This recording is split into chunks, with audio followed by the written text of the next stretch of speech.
MyFantasySportsTalk.com. Last week on My Fantasy Podcast.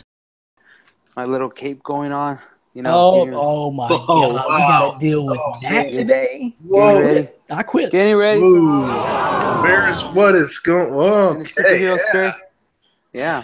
That should be your everyday costume every time you come on the podcast. On my end, you were breaking up during a lot of that, and that serves you right because I didn't like what you were saying. And no, I didn't post-edit that either. You really were breaking up and those words were lost. When you guys tried to get his take on why the Thunder were going to make the NBA Finals, and the only thing I remember about that is him getting a phone call in the middle of it and getting cut off. So you think that phone call was an accident? No way. No, we still don't have an answer. No reasoning for the Thunder making the NBA Finals. DDT, come at me.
What up, podcast peeps? Big night in the sports world tonight. It is November 1st, 2017. Game 7 of the World Series by Dan Schalk's own Astros. Houston Astros in LA tonight to take on the Dodgers. 2017 World Series Game 7. How you feeling? The colors. Yeah. Yes. You wearing the right Support jersey? the team. Yeah. You gotta support the team. Yep. What I'm gonna do, I'm gonna support the team. So we're going to go as long as we can. We got a whole big fat mailbag of questions full this week, and of all variety, NBA, NBA fantasy, NFL fantasy. We got some baseball to talk about. So we'll do all that. Myself, Brandon Reed, and Dan Schalk is there. Of course, Dan will probably make abrupted exit to the podcast at some point with his Astros first pitch coming very soon within the time slot of the podcast, most likely. So Dan may make an abrupt exit, but we'll get all the baseball talk in with Dan before he hightails it out of here. Got another guy sitting in New York right now. He's back once again. His name is Dylan Davis Trotto. We call him DDT. Yes, sir. What up? Still with that Yankees hat on, huh? Well, I will be honest. I just got off work. I just got home. Didn't really have time to change. So I was like, well, I'm not letting them see my hat hair under here. So I'm going to keep this on. It not looks really worse. a baseball statement. It's not a baseball statement. I actually want the Astros to win the World Series because I hate the Dodgers. There you go. How about that, Dan? I'll take it. I'll take it. If I can't have the Yankees, then I don't want the Dodgers winning it. That's for sure. Even though they played a great series this year, this is amazing what they've done. I didn't really realize the Dodgers had so many haters. I've heard a lot of opinions like that recently. That anybody but the Dodgers. I didn't know they had haters like that. No, this is a family issue mostly because my family were Dodgers fans when they were in Brooklyn. I'm talking like way back. So this is like animosity that's been carried from bloodline to bloodline. I gotcha. Is that kind of like the Seattle folks hate the Thunder now or something like that? I would hate the Thunder too if they took my team from Seattle. I miss the Sonics. Bring back the Sonics, man. Oh, how about the Cleveland Browns? Their team moved to Baltimore and won a Super Bowl within 4 or 5 years. And what have they won since? No, they haven't. But hey, a lot more than Cleveland.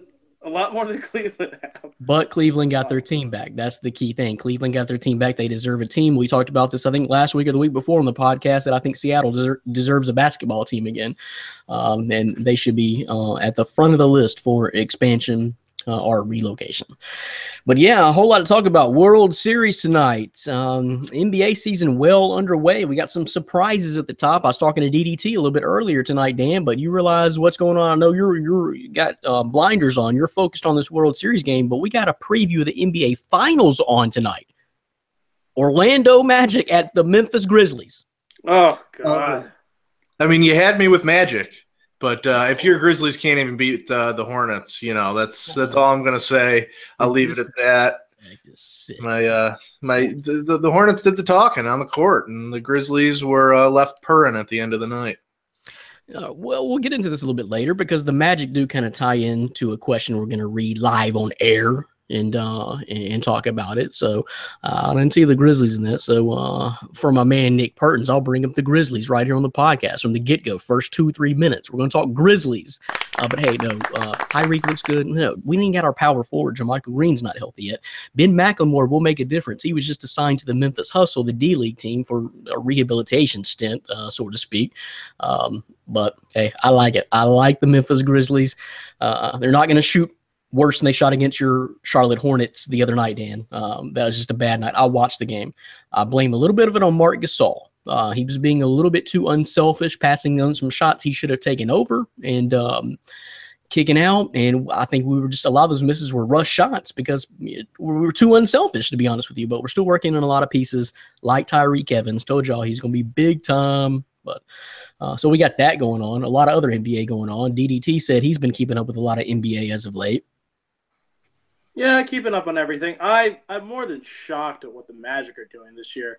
I'm also shocked, like, over the past weekend, the Knicks beat the Cavaliers. I sat there in my chair stunned.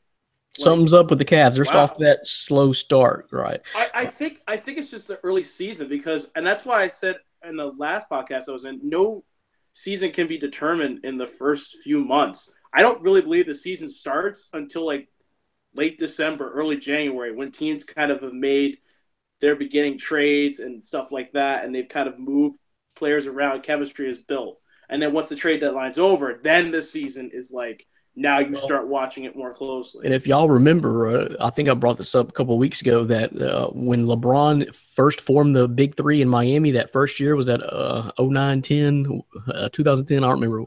2010. Yeah, that very first year, they started 19-19. It took them a while to get together, and they made the finals. They were fine, but it took a while to gel. And let's face it, guys, there's a lot of new pieces on a lot of teams with other guys forming their own Big Three and Big Two, and a lot of moving pieces here. So it's going to take a while to kind of figure it out, and but we'll talk more about that as far as because the question from our man David Stern's daddy, Big Papa Stearns, wants to know because he thinks the Dubs and the Cavs suck right now. So right now you may be right, but we'll talk about that a little bit later. We are waiting on our man Orlando Torres to jump in here. And we'll get started with the mailbag question. Any word from Orlando, Dan? I just want to make sure if he's not going to be here. I mean, he's probably just pre-gaming the Astros game. That would be my only guess right now. He might have got kidnapped tonight by some of his Astros fans and said, no, it's not podcast time. It's World Series time. Yep. He's kicking back with some Heinekens, and maybe he's just going to watch us instead of join us. That's okay, though. Well, hey, we'll get right into it. Again, talk baseball, talk NFL, talk NBA, all in this podcast. My Fantasy Podcast from MyFantasySportsTalk.com. Brandon Reed, Dan Chalk, and DDT, Dylan Davis-Torado on hand for you tonight. All right, so the first one is this World Series, man. Let's get right into it. Todd Ives is wanting to know, this has been the best World Series baseball has seen in my lifetime. Best World Series I've seen in my lifetime anyway. And Todd is 57 years old. So he's seen a few of them. Will these games help make baseball great again? I got to defer to Dan, man. I think I already know what you're going to say, but it's your night, man. It's your team. It's your night. Yeah, I mean, in regards to making baseball great again, I assume he's talking TV ratings and baseball up into that upper echelon like it used to be. But I don't see it happening. I mean, I think last year with the Cubs winning, facing the Indians, if you didn't see it this season in the regular season, which numbers are up, but they're not close to the NBA, which is number 2, and of course the NFL, which is number 1. If you didn't see it this year with those two teams last year, I don't think this, albeit a fantastic World Series, probably the best I've seen. Obviously, I'm going to be a little biased because my Astros are in it, and they've had 2 incredible comebacks. But ultimately, I don't think it's going to make baseball great again. It might attract some new, younger fans.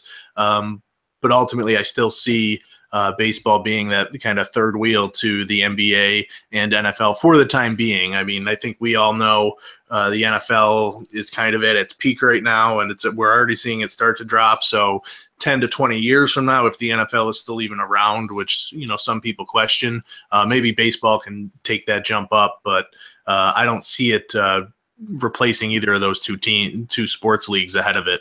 But it has been a fantastic World Series, without a doubt. It has been a fantastic World Series. I think as far as baseball goes, though, if you're talking about making baseball great again, it's just like trying to bring it back to America's pastime, then that's going to be a hard ticket to sell in the future because let's face it, and here's my biggest thing with baseball. I don't know how that you cure that. You're going to get your normal ratings. Your ratings may spike from year to year based on who's in the World Series. Last year was a great example. This year is not too bad because you got the number 4 market and the number 1 market or number 2 market in the World Series. So you're doing pretty good there. But we live in a very impatient society and impatient world right now. Everything is at our fingertips instantly. I don't watch SportsCenter anymore. SportsCenter ratings are down. They're trying to figure out what to do with SportsCenter because no one gets their highlights and their sports information like that anymore. We live in a very impatient society and world now, the digital world, and baseball is a hard ticket to sell in that kind of generation because the sport is slow anyway. The sport is slow. Some would say boring anyway. And that's just, I don't know what you could really change about the sport of baseball to make it more appealing for that type of generation. Just think about how bad it's going to be in 20 years, guys. We just think we've seen some of the peak in technology now. There's no telling what's going to be out there in 20 years. So everything's going to probably be virtual, but I don't know how you solve that. DDT, what's your take on this? Does this really help bring baseball back? Is baseball where it is? What do you think?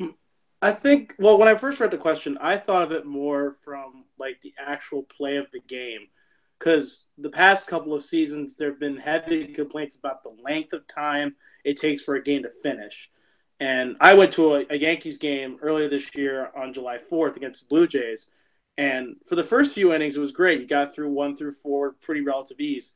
And then there's just like that 5 through 8 stretch was just so boring. I was getting ready to leave. And it was regardless of the score. I think this World Series has certainly brought back higher viewership, but I don't think it's going to change the status of the game in popularity. I think it still ranks 3rd in United States sports. I think the NFL and the NBA are 2nd. Baseball's 3rd. So if this World Series will do anything, it's going to bring up viewership, hopefully next year. But it's not really going to change what really needs to happen in baseball, and that is the instant replay, the umpiring, the speed of the game. Those are things that need to be addressed more than just if it's a great sport or not to watch. Well, I know I'm never going to win this argument. And Dan, and I think Ryan even said this literally on the last podcast or so, is that I want as much baseball as possible. I would watch it every single day, and you do. Dan does, I'm sure. To me, it's not even the pace of play. If I'm going to sit down and watch a baseball game and I'm interested in a baseball game, I don't really care if it's 3 to 4 hours. I mean, an NBA game is about 2.5 hours anyway. A football game is a good 3 hours at 3:15, 3:30 anyway. So I don't really mind that length. A 4-hour baseball game is kind of a stretch anyway. I mean, that's pretty high up there. So anywhere from 3 to 4 hours, I'm okay. I have a problem with it being every single night. I'm not going to, 162 games is way too many games in my opinion. I'm not going to devote that much time. If they only play 2 to 3 times a week, almost like NBA, then I would watch more personally. I really would. And I think that's, I don't know. The owners will never go for that. The players are fine. They, retracting a little bit, but it's basically the owners don't want to give up that money, and hence the players don't want to take a cut back in salary. So I'd rather just keep playing 162 games if that means I'm going to be making a $205 million contract. So I don't know that changes. And I mean, I think you got your hardcore baseball fans. It's going to stay about that. But I would like to see American kids and American youth into baseball and playing baseball as well, which they are a lot, especially here, in the South. There are a lot of kids play baseball. A lot of towns and cities are baseball towns. Youth baseball is huge. Traveling teams that play, all year round, 365 days a year, it seems. So I just hope that the youth stays into baseball and it stays relevant in America. But hey, last year, I was going to make the same point you started out with, Dan. If last year didn't get you with all the 109 years of curse and the Cleveland Indians as well, you had 3 one-run games. It went Indians, Cubs, Indians, Cubs, Cubs, and then in Cleveland, Game 7, 10-inning rain delay game. And it finished 8-7, another one-run game. So if that don't get you, you ain't gonna get got. I'm sorry. So you're pumping me up right now, Brandon. I just want to get this Game 7 between the Astros kicked off. I mean, the way you just described that, I'm ready to just get going. Do you want that kind of drama tonight, though? Trust me, being on the East Coast, I do not want a rain delay. I was death at work Monday morning after that Sunday game that didn't end until 2 a.m. Eastern. Last night didn't end very early for you. No, last night it was a good midnight finish, which I can manage, but it's the 2 a.m. stuff that I can't. Last year with the Indians and the Cubs, it was close to a 2 a.m. finish as well. With that delay. So, I mean, I can't wait for this game tonight, but if it's anything like last year, I'm probably going to pee my pants a little. So do we have predictions? I'm going to let you guys go first. DDT, what would be your prediction? Lay it all on the line tonight. It's Game 7. What's your gut tell you? Well, this is the first time that Game 7's ever been played in Dodger Stadium in the World Series. I think that plays a huge factor from the home crowd. However, I think that what Houston has done so well this postseason is hit home runs. And that's going to be the tail of the tape. Who goes for yard the most? It's going to be a shootout. It's not going to be a pitching battle. It's literally going to be won at the plate. So I'm going to say Houston, just based on the numbers and how they can crank home runs out of just every facet of every part of their lineup. Damn. Yeah, I mean, I badly want to go with the Astros, but I think a lot is against them in this game. Before the series started, I said the Dodgers would win in 6. The way Houston has played, especially on the road Game 2, with that come-from-behind victory, was very impressive, and they played well at home, but they just don't. Their bats kind of die on the road, and in LA we've seen it twice where they've only managed to put up 1 run in each of those games. So for tonight, just like Dylan kind of alluded to, it needs to be an offensive showdown, and that's how Houston's going to end up winning if they do win. A lot of it is going to come down to the starting pitchers. If Yu Darvish is going to pitch like he usually does, which is solid at home, hold the Astros to under 2-3 runs, I think the Dodgers are going to be able to go to their bullpen and kind of cruise to victory. But if McCullers can go 6 innings, even 7, and then defer to maybe a Dallas Keuchel to finish up 2 to 3 innings, then I like Houston's chances, but they need to hold the Dodgers. I would say McCullers can't allow more than 2 or 3 runs as well. But I think kind of what Dylan said, it's going to be an offensive battle, and that to me it leans more towards the Dodgers' way. So I think the Dodgers are going to pull it out tonight, but it's the last thing I want to think about or even hope for or anything like that, because I'm going to be rooting my Astros hard. Well, I think that Houston has been the most steady, best team all year long from the jump. Now, Dodgers, they didn't get off to the hottest start, I don't think, but they turned it on that stretch and had the best record by far. But I think Houston has been the most steady team all season. I've always thought that, especially with their lineup. So what I will say is I kind of feel Dan's paranoia here about this, and just his angst, because it's going to be difficult to beat the Dodgers twice at home, I believe. And DDT mentioned this the first Game 7 ever at Dodger Stadium. But I think they're going to be a little bit tight. And do you remember the excitement the first few games of the playoffs, Dan, when your Astros were crushing the Red Sox? Yeah, that was fantastic. I couldn't believe it. I think we're going to see more of that. I think we may see a blowout tonight. I think the Dodgers could be cold. And, man, Jose Altuve, he hit like 9 home runs in that one game against the Red Sox. He has 8 home runs. He needs one more to, I think, or he has 7 home runs. I think he's not one more to tie the postseason record. I think that's what he needs right now. I think their bats can get hot, and man, they were really clicking to start out the playoffs. Again, of course, that was against Red Sox pitching, but I don't know. I just got a feeling about the Astros. I would like to believe that they were the best team all year and they got the win. That's kind of what I see happening. But again, tough to beat the Dodgers twice in a row, I think, with that pitching at home with so much on the line. But again, could be cold, nerves. And I don't think Houston's going to be tight. Do you, Dan? I mean, don't you kind of think the most pressure's on the Dodgers? That's kind of how I feel. I don't know if I'm right or wrong. It's just the way I feel. For the most part, I would definitely lean towards that way. Houston plays kind of fun and loose throughout the season, even in the postseason.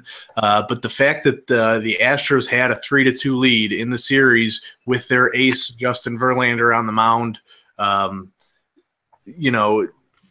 they couldn't get it done with their best pitcher. So now they have to defer to, their third best pitcher and hope that he gets it done. But I think they were hoping Game 6 was going to be it. So I hope that looseness carries over to Game 7, but I think they squandered it. They know that they squandered an opportunity last night.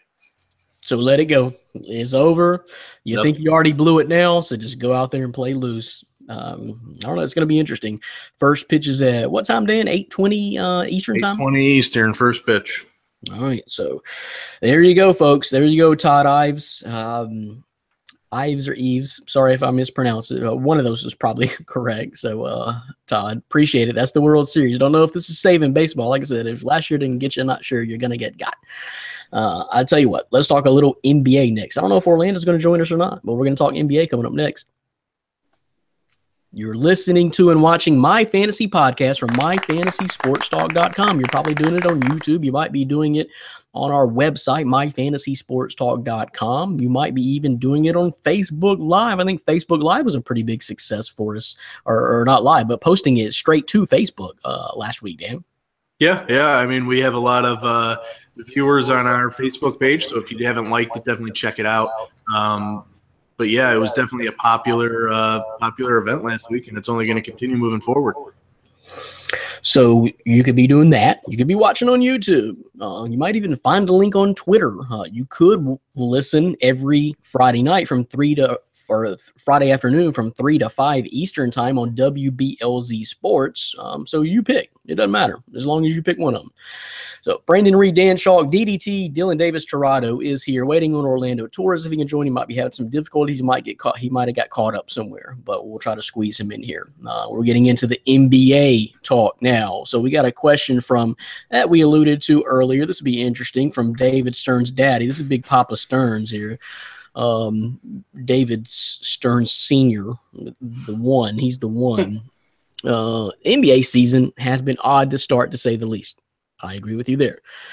The Dubs and Cavs suck, and the Magic look legit in the East. Are you buying it? I pretty much disagree there. Any team that looks great to start that you think will sustain their season? I think I know. You should know where I'm going with that. But I'll turn it over to you guys. I just first want to answer the first part of this question. That is, no one's beating the Golden State Warriors again, guys. I don't care what their record is right now. DDD kind of talked about it. Be careful of what you see in the first month or two of the season. I don't care if the Warriors were 1-7 right now. No one is beating the Warriors unless Steph or KD goes down for the season.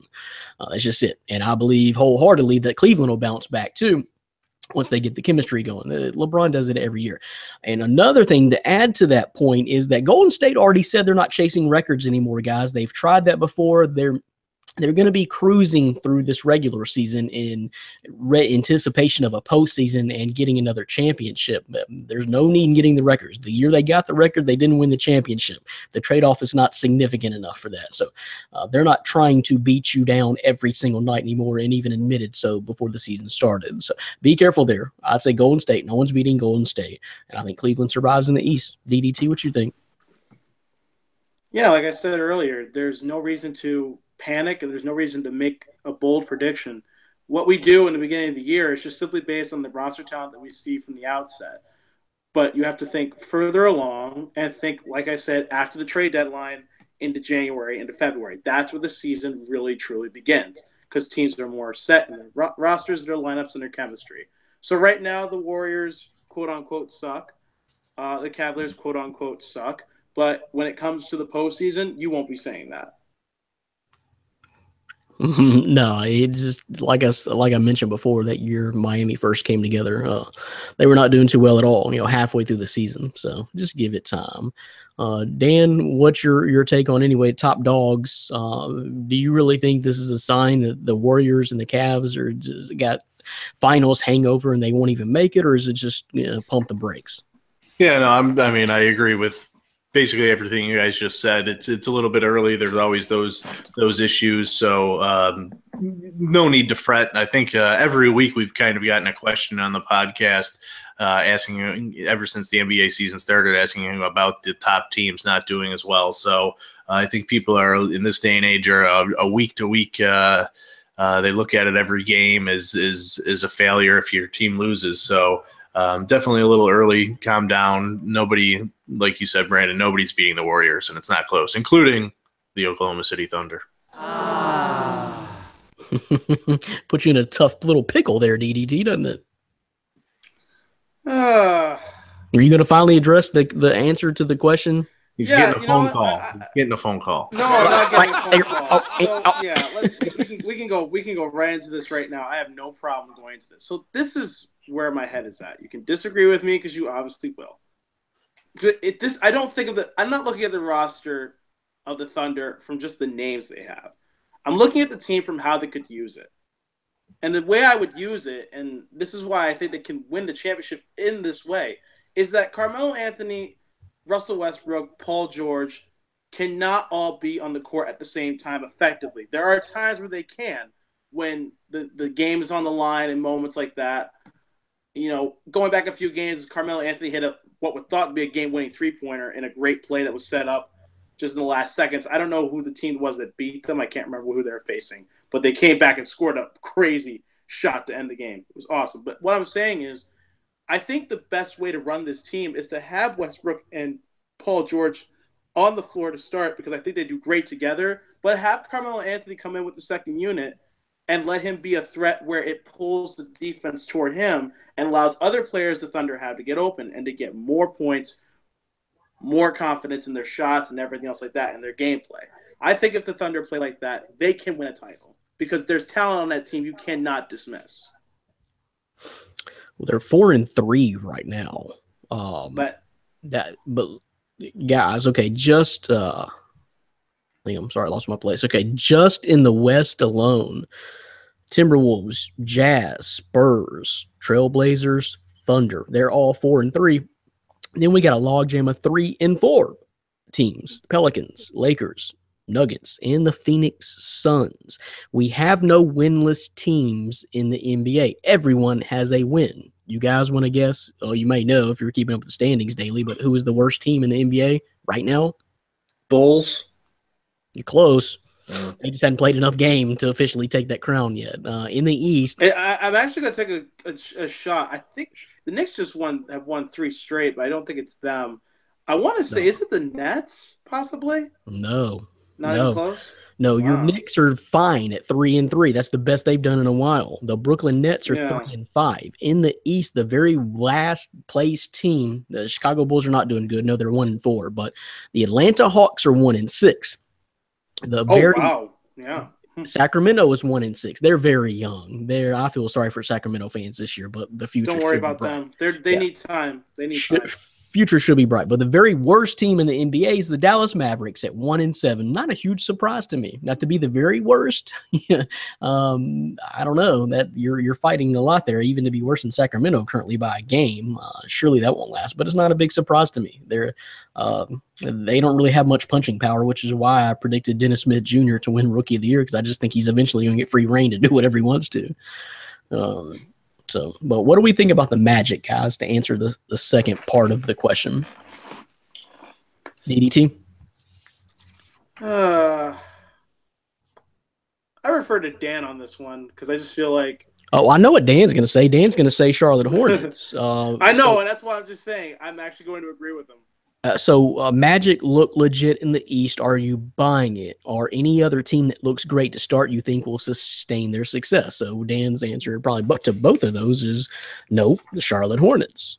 I actually like Charlotte. I think they're great in the East. I think that what they picked up, I was very high on Malik Monk when the draft night came, and I was so mad when the Knicks did not take him.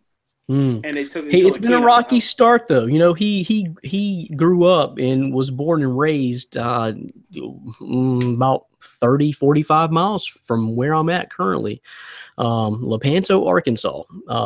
He played the other night in Memphis. I think he had a big following. Every time he scored, I heard quite a bit of cheering, and that wasn't just Hornets fans. That was Malik Monk fans. But Malik Monk should be good. The start has been a little rocky, up and down.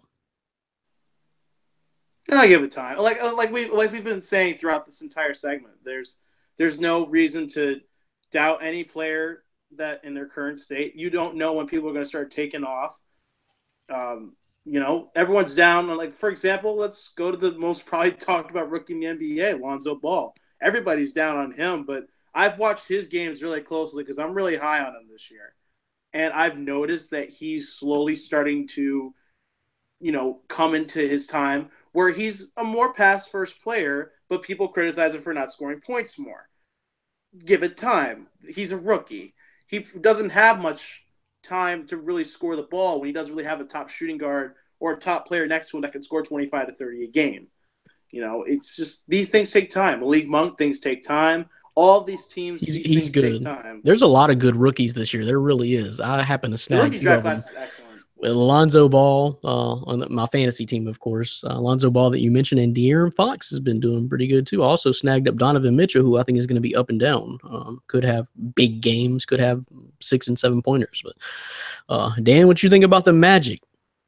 Yeah, I mean, to be honest, I don't follow the Magic enough to be able to. I don't think they're going to sustain a number 2 seed in the East. They have some good young pieces, Aaron Gordon. They're 5-2 right now. Well, just kind of put a reference frame of it, but your Hornets are 4-3, and there's that huge logjam early in the season in the East, just like there was in the West, with a whole bunch of 4-3 teams and a whole bunch of 3-4 teams. Yeah, I mean, I like what the Magic have done, kind of building through the draft and their youth. Frank Vogel's a good coach, so I wouldn't count the Magic out as a playoff team. I think in the East they can definitely get a 7 or 8 seed if they keep it up, but they're not going to be a top 4 seed or anything like that. Obviously, yeah, I mean, Dylan touched on it. The Hornets, I think they're a sleeper play to at least advance to the second round. In the playoffs with the way their roster is constructed with Dwight Howard, Kemba Walker. He's still got Jeremy Lamb, who's averaging 15 points a game early in the season. So they have some nice pieces. But a team that I like to sustain early success is actually in the West. Right behind your Memphis Grizzlies is the LA Clippers. They've looked good to start the year. Blake Griffin is an MVP candidate the way he's playing. It's kind of his team now with Chris Paul gone. You still have DeAndre Jordan there, Patrick Beverly at point guard with his defense. I like their team. My sleeper pick in our fantasy draft, Milos Teodosic, he's hurt. Indefinite timeline for his return, but overall, I like where the Clippers are, and they're beating some solid teams en route to that 4-2 start. Although they lost to the Warriors pretty bad the other night. Well, for the question, as far as the Magic goes, Big Papa Stearns, is that I think they're being led by a couple of great scorers right now. Aaron Gordon is beast moding, and Evan Fournier is going off. Elfrid Payton, their starting point guard, hadn't even been playing, so I don't even really know exactly what that team's going to look like. But I think teams are playing the Magic and taking them for granted more than anything right now. And I mentioned at the start of the show, it's the Magic and the Grizzlies tonight, the two conference leaders right there. So we'll see what happens there. So great question, very pertinent to tonight. With that matchup going down. So, they got Vucevic, big man in the middle. They drafted some pieces, Isaac. But when it comes down to it, when we start playing really more serious basketball, I think teams are going to have a little bit easier time clamping down on Orlando. I don't see as many scoring threats. Aaron Gordon is beasting out, but he's not like a take you off the dribble type of player. He's not going to be as good with the ball in his hands making a play.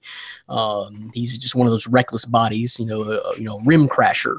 But Evan Fournier is a good scorer, and I like Elfrid Payton too, but playoff team most likely, but top tier of the East, not a chance. A slide is going to happen pretty soon.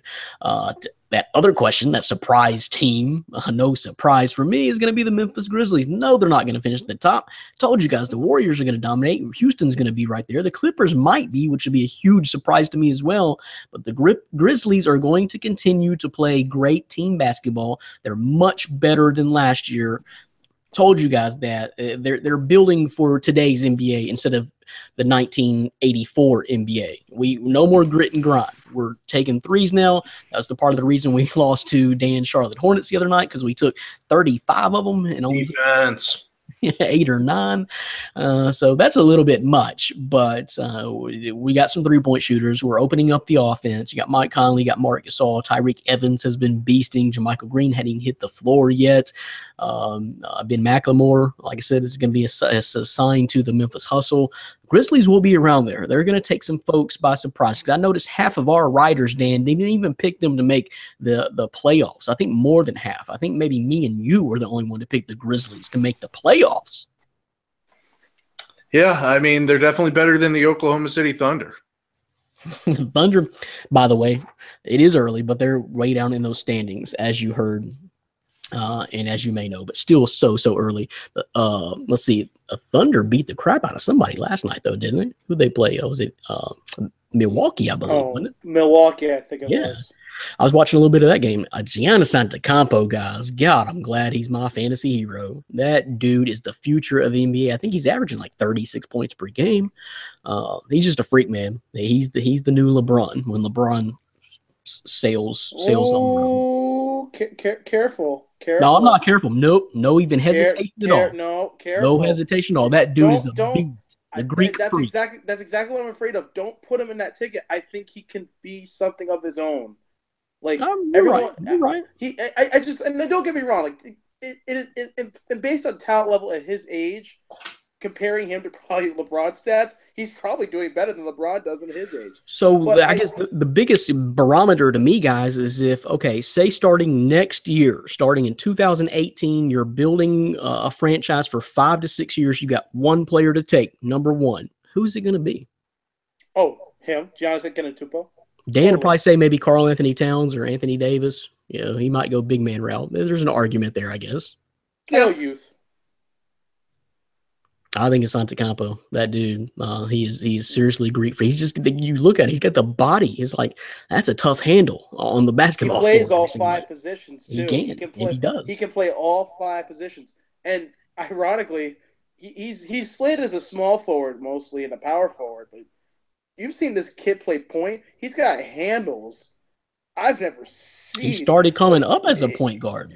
Yeah, and just the height. So. And it's funny, it's ironic, the story lately has been LeBron James playing that at point guard, letting him bring the ball up, and they're comparing him to Magic Johnson.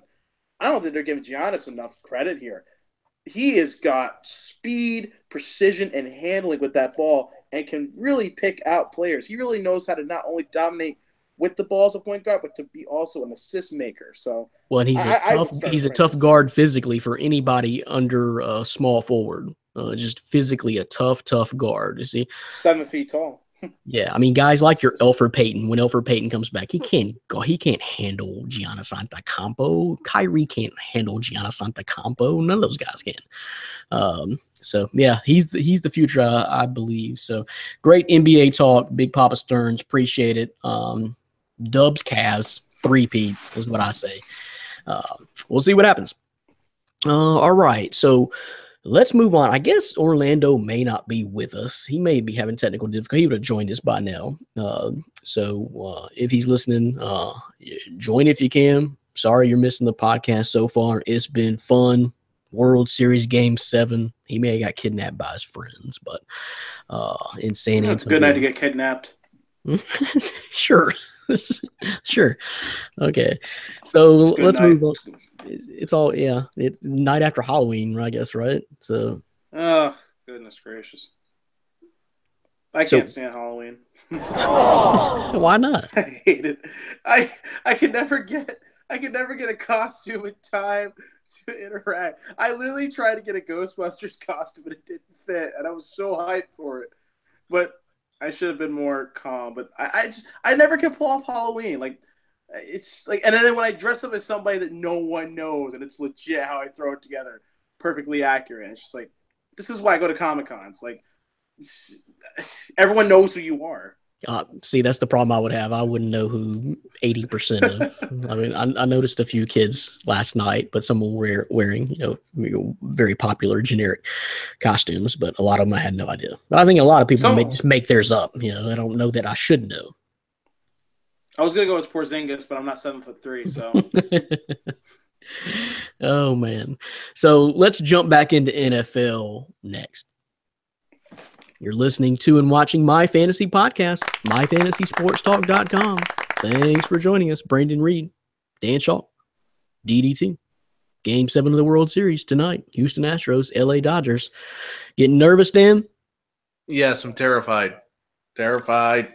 The colors. So let me ask you real quick, Dan, before we jump into NFL talk. So you're wearing the McCullers jersey. What happens tonight in your superstition level, win or lose, with that jersey? So we've been good so far in the playoffs when I've worn it. I haven't worn it every time. I didn't take it to Florida with me. That hurt. But so the biggest superstition that I've had in the World Series is my koozie, holding my nice cold Heineken. I've had to switch it up multiple times because of the losses, so I'm unsure. The one that I had winning lost last night, so that's the biggest dilemma before the game is what koozie am I going to hold the Heineken with, because I've recycled through them and some have lost with all of them. So I don't know. Do I go no koozie tonight? Then my hand will be cold. You're running out of time. No, you don't. You got to drink fast enough to where your hand doesn't get cold. But then I won't be able to stay up till 2 a.m. if it's an extra. Yeah, then you won't even on my couch. So that's I've had to fight with that too. Do I grab that other Heineken? Do I grab one more? And then I pass out. So I can't do that. You have to remember it's all tomorrow. Or maybe you don't want to remember it tomorrow. Dodgers may share a lot in common. You share a lot in common with Dave Roberts, that Dodgers manager. He is so superstitious about pulling pitchers and going to his bullpen so early. I mean, this guy's like, oh, no. If he throws another ball, he's going to get home run hits on him. I got to pull him. Don't worry. You're winning this game tonight because Roberts is going to go to that bullpen so early, it's going to throw you, Darvish, completely for a loop. I'm down for that. I'm down. I am too. It's going to happen. So, it's going to happen. He's done it every game. He goes into that bullpen just too early. Trust your pitcher. Trust your starter. New age analytics. That's the way it goes now, I guess. Yeah, what got Girardi fired? Yeah, I'm sure you're happy about that, aren't you? Oh, no, I'm not. I am not happy at all. I am furious. Yeah, I did not really fully understand that. What was the breakdown with Girardi? I mean, they got to within one game of the World Series. I'll explain exactly what happened. And I'm going to take shots, and this is just where it needs to happen. The reason why Girardi was let go is that, and this is exactly actually the two transitions the Yankees had at manager, from Buck Showalter to Joe Torre. Same problem. Can Joe Torre take on a team with a lot of talent and bring it to the next level? Same thing with Joe Torre to Joe Girardi. Joe Girardi inherited the core four and a top Yankees team. Did take it to a World Series in 2009 and won. But since then, he had nothing. And we've let it go year after year after year because he was in playoff contention. But this was a year where we were not expected to do very well. And instead, we did do very well.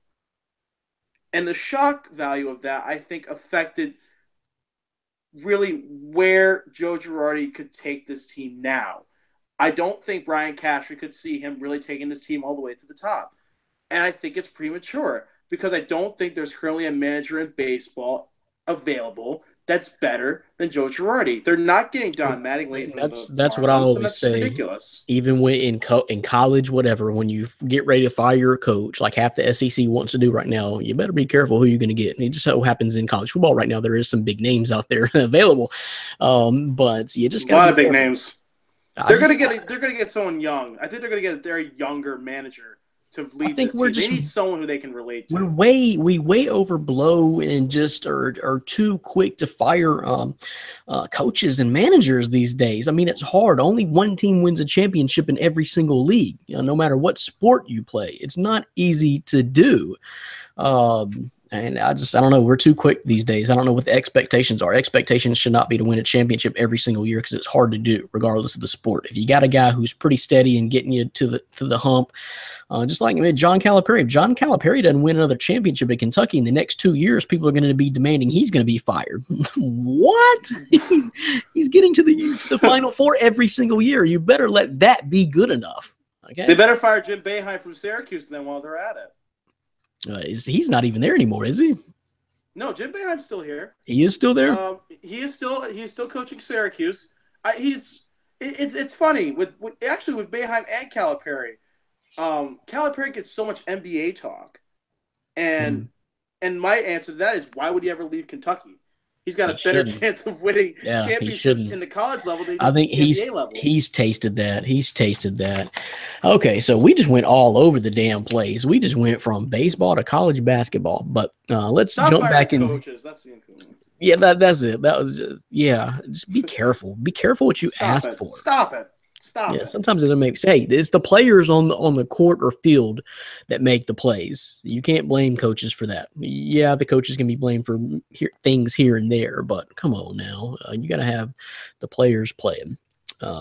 Nick Weigel wants to chime in, and way early, and says, a little early, but I come to MFST especially for your NFL draft stuff. We appreciate that, man. We take pride in that, and I think we do a great job, especially Dan with all the draft profiles. When will it be out on the site, and who is your top overall player and top overall QB? Says Nick Weigel. Dan, we go to you, the draft guru. Yeah, obviously. Thank you. I appreciate the question. If you haven't visited myfantasysportstalk.com during NFL draft time, I usually start to unveil the profiles January 1st, right after the major bowl games, are starting to end is when I go full bore into my draft coverage. So that's when I think we had over 200 draft profiles. We had almost all 7 rounds of prospects covered last year.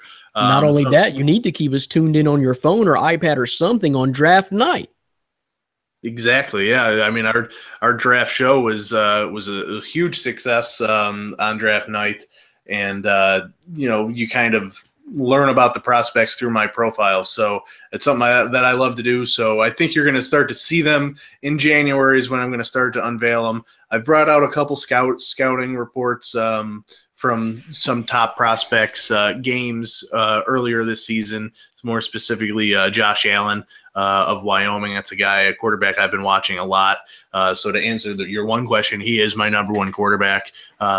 He's had some rough games against some high-level competition, and I've heard some other scouts kind of take that as a knock against him. But the Wyoming team is severely not talented. They do not have many good players. Their offensive line kind of reminds me of Division III. They can't block anybody, and Josh Allen's running for his life. But he's the next Carson Wentz. He has an unbelievable arm, can make any throw, deadly accurate, and is athletic. So you're going to see Josh Allen. I think if he's not the first quarterback taken, he'll be in the top 2 or 3, but he will be the best one out of that bunch. he's going to be too talented. You're going to see his name start to climb, as the season goes on, especially after the season during the combine and pro days and things like that.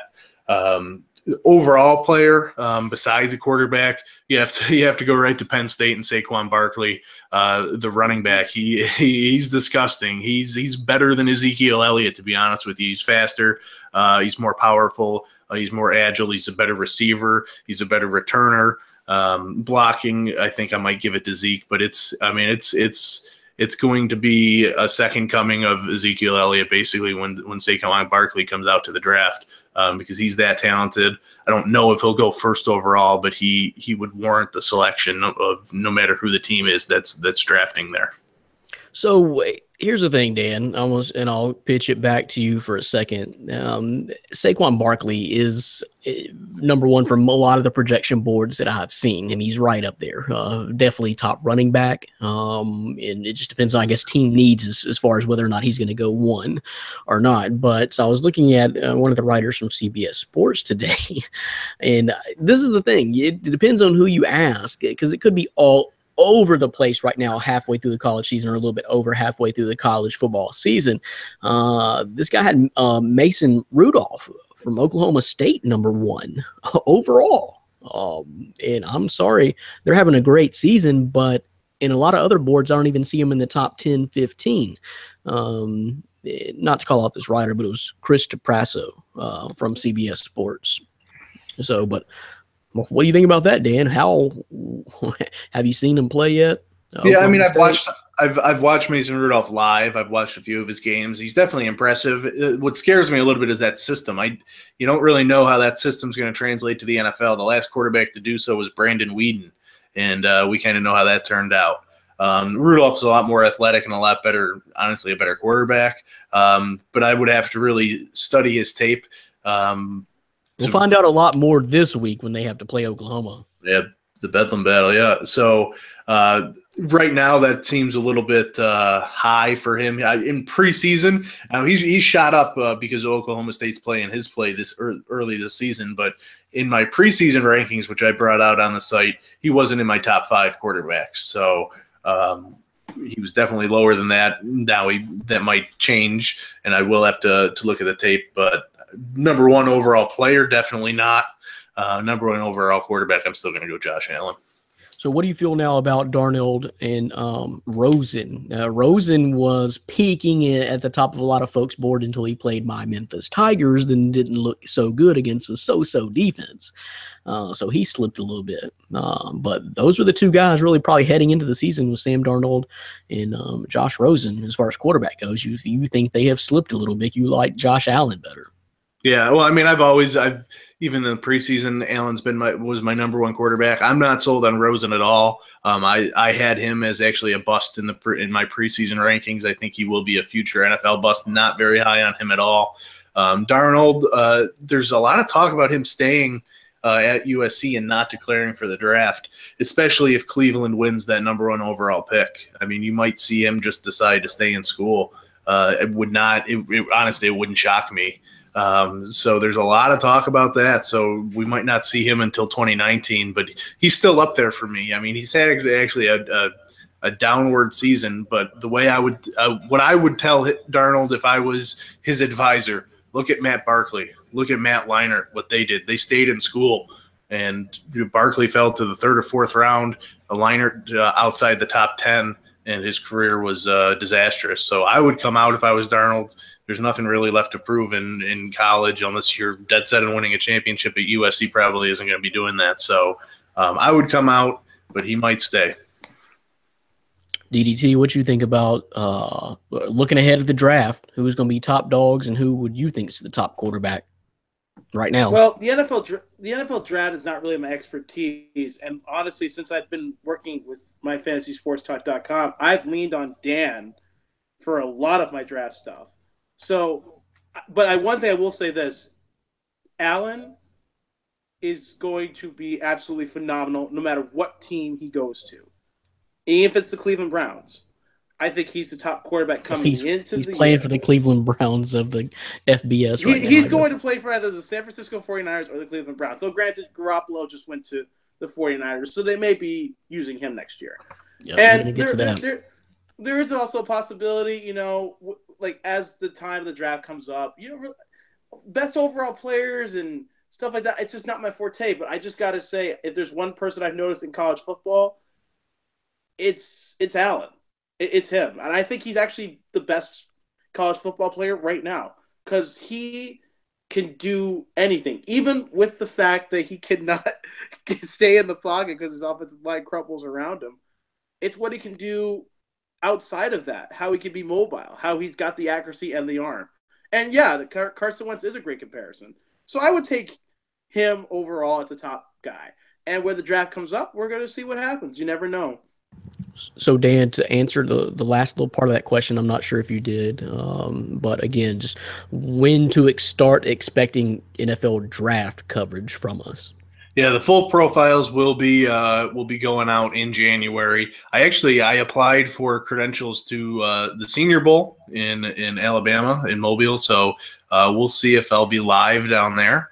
That would be awesome. I definitely hope that comes, but I'll be covering East-West Shrine Game, Senior Bowl, all those bowl games. So January is when I start going hard at the film watching and bringing out the profiles, and we'll be having mock drafts. Obviously, the live draft show we'll definitely be doing again because it was a huge success last year.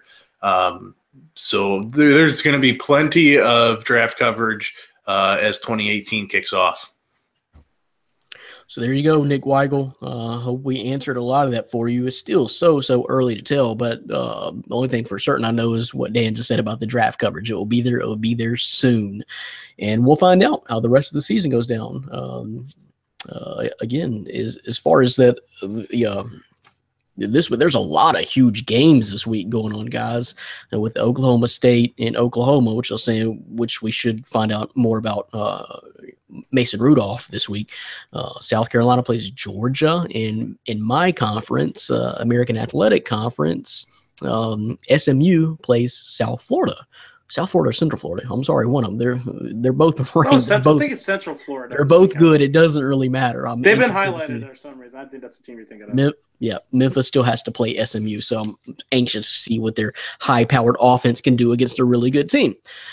So, but yeah, look for the draft coverage probably coming up first of the year. May even be at the Senior Bowl. Never know. Never know. Thanks for the question, Nick Weigel. We'll stay in the NFL. The next one comes from Janae Franklin. I like asking halfway through the season, if you had to pick one team right now to put your life savings on, who's winning the Super Bowl? And I'm such at a loss here, guys. I take pride in my picks. Take pride in predicting the Super Bowl. I really thought it was Atlanta last year. Ooh, that close, just a 24-point comeback away.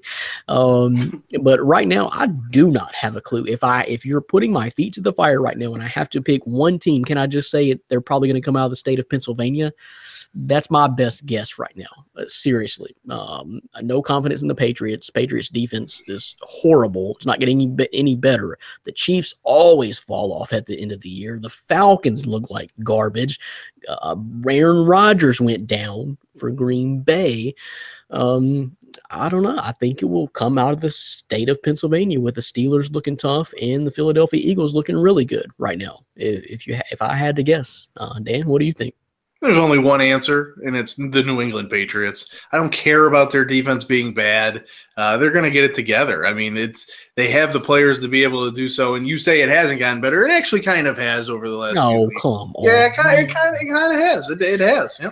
If Atlanta knew how to play yards a game, it's like 350. So that's all they need. And when you have Tom Brady, the chosen one, the GOAT, the guy who's going to play until he's 45. You're not going to have him at You're still waiting. You're still waiting for him to miss games. I'm waiting too, but I'm not expecting like you are. He's I would not have traded through the playoffs en route to the Super Bowl. Take my life savings, Janae, and grab Brandon's while he's at it because he's going to lose that bet, and I'll take it. I would not have traded my backup quarterback if my 40-year-old quarterback is getting sacked in the top 10% of the league. Listen, He's taking 20. Tom Brady does not eat Frosted Flakes. Oh, He please. said that's the reason It's why not he's doing so well. out. Hey, I got And one. now for you. I have lost control of the podcast. Here's the Now I have bigger lost thing. control. Here's the bigger thing. When's the last time the Patriots won back-to-back Super Bowls? I'll wait.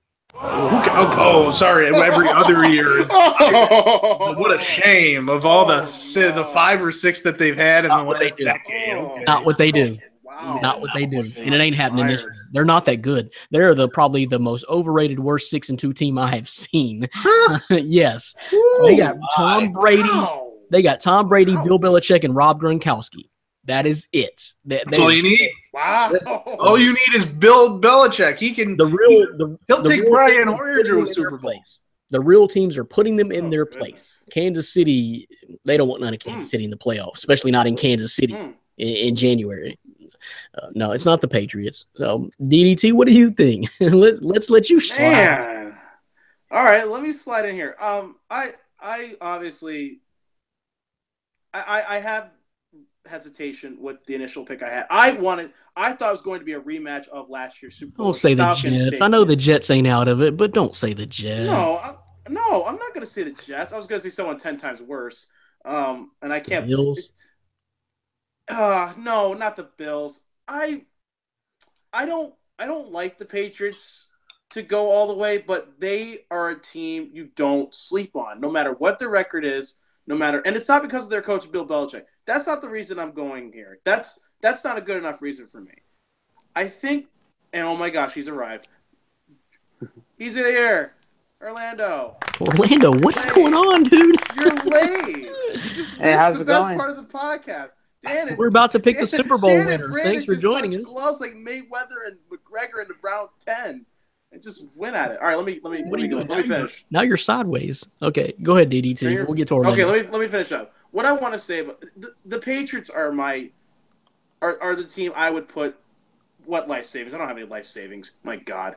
But I would put the most money on. All your It's Yankees just- gear. I could buy new Yankees gear, bro. Okay, that don't require life saving. I will get a new. I just got this Yankees hat like a month ago just because they were in the postseason. Okay, that's where my fraud alert goes to its highest.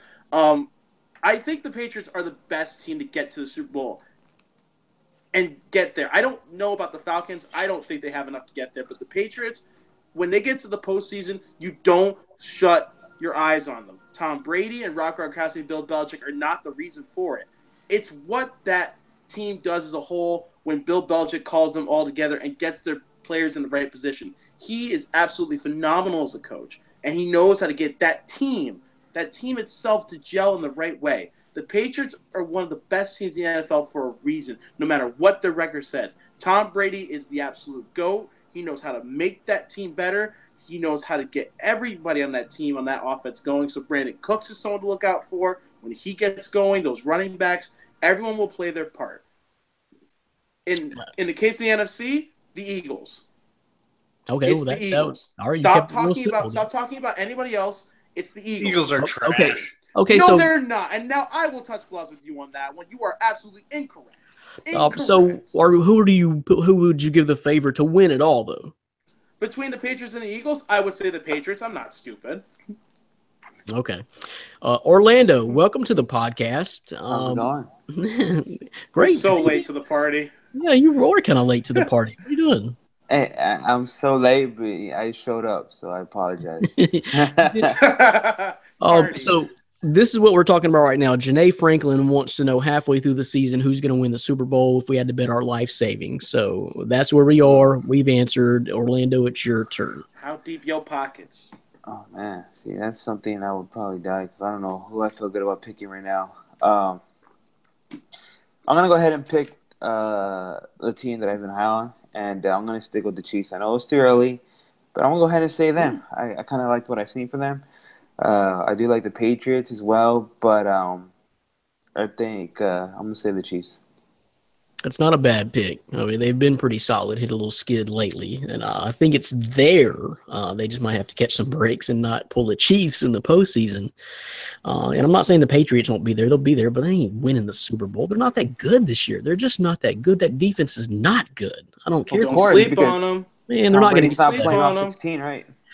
Tom Brady's sleep not on playing him. 16 games. That's the thing. Dan likes to talk about Seattle. Seattle would be pretty damn cold if they had an It offensive doesn't line. matter how many games Tom Brady plays. He could take Brian Hoyer, who he just signed, and take him to a Super Bowl. Not with that offensive line. That's the whole problem. Bill Belichick, you're underestimating what this team can accomplish, Brandon. The Patriots, no matter how bad they look on the outside looking in, always manage to make us all look stupid. No, they made us all look stupid in the Super Bowl. They made me look like a fool. I pranced around the room saying, "Oh my gosh, the Falcons just destroyed the Patriots," and then sat there in the corner like a puppy dog when they made that comeback. They are getting. They have a 40-year-old quarterback that's getting smashed at least 4 to 5 times a week. They have. And he's going to win another Super Bowl before he retires. He's dominating while doing it. And he'll There's still no win issues another with their Super Bowl before he offense. retires. He'll win another Super Bowl before he retires. You know he will. And if it's not this year or next year, he will win one more. I don't know that. The team where they so-called turned their defense around against Atlanta, well, they lost the next week or the week before that. Then they lose to Buffalo. They lost another huge comeback at home. Who was it? Tampa Bay? Wait, didn't Patriots beat Atlanta, though? Yeah, that's what I'm saying. Yeah, that's where they so-called turn their defense around. Atlanta has something going on. Their defense is deplorable, guys. It sucks. New England. It took the Jets. Jets almost beat them. I couldn't believe it. But anyway, if we had to guess, that's who we're saying. We're saying Patriots. Orlando said the Chiefs. I'm saying a team from Philadelphia. That's what I'm picking. I'm hedging my bets there. I think you said Pennsylvania. So you said that's what I said. Yeah, a team from Pennsylvania. Well, which one? Pick one.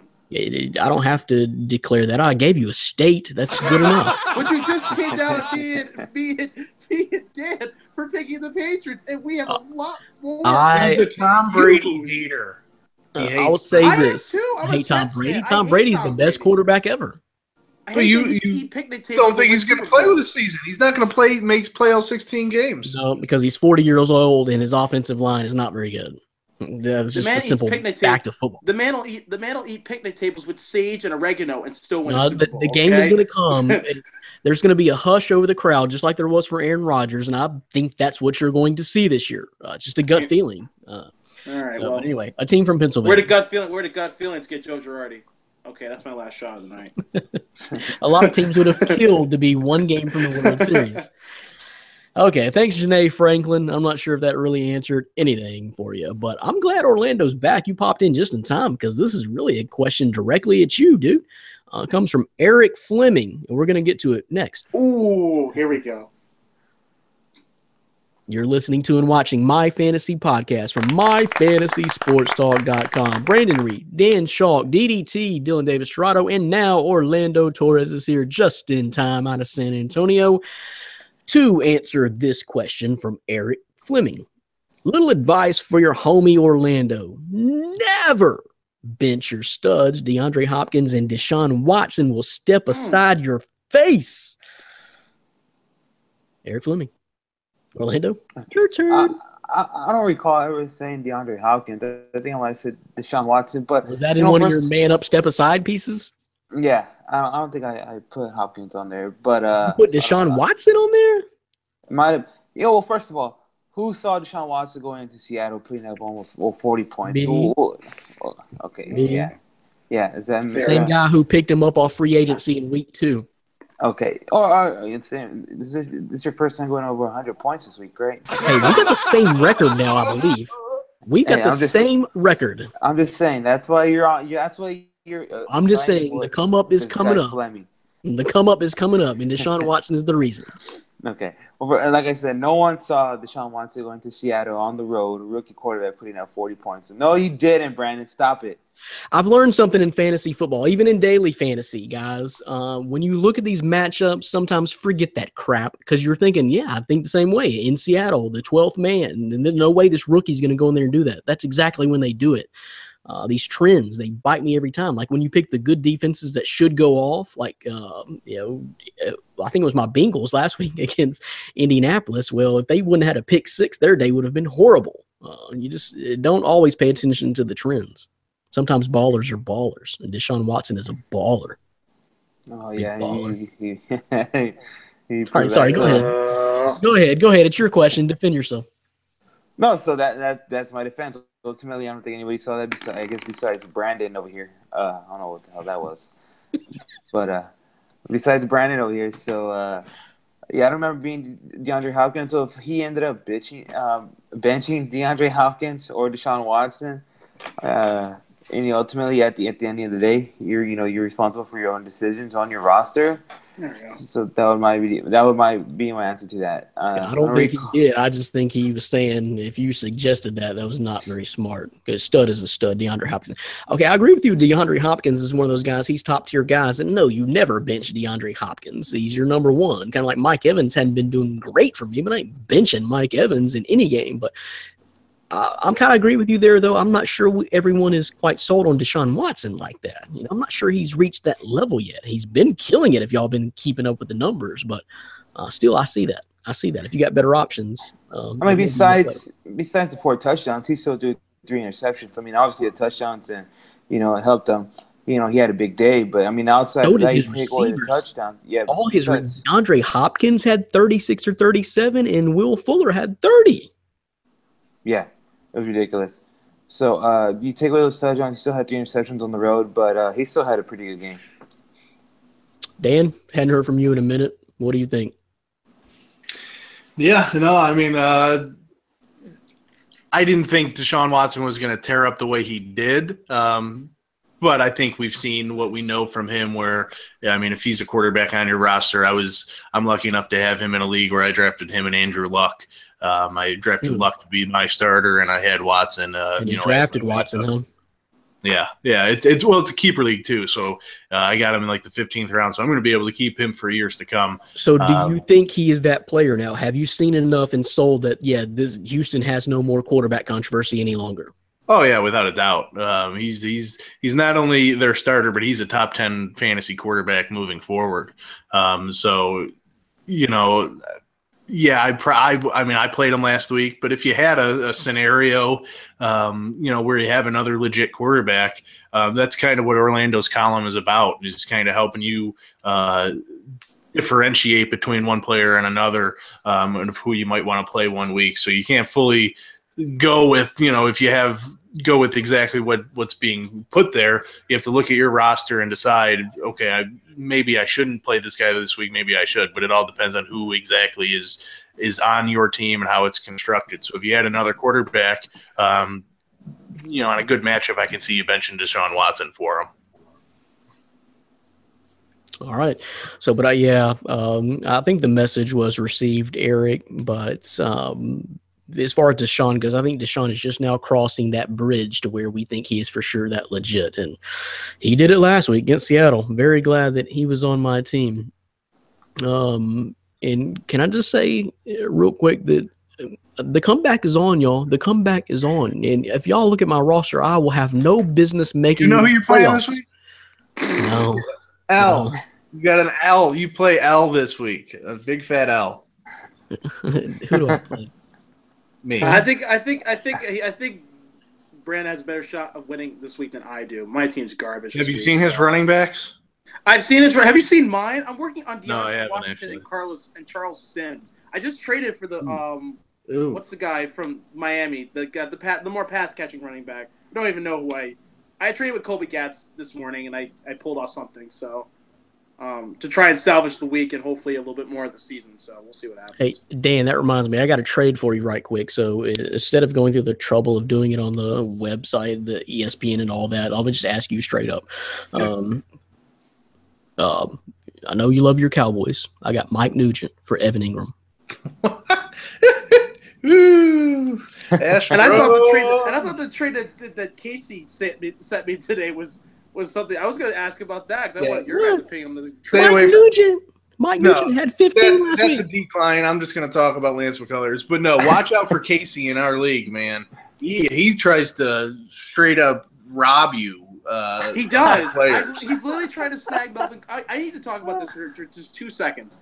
He's trying to get Melvin Gordon from me. And if you know me, I will not give him up for nothing.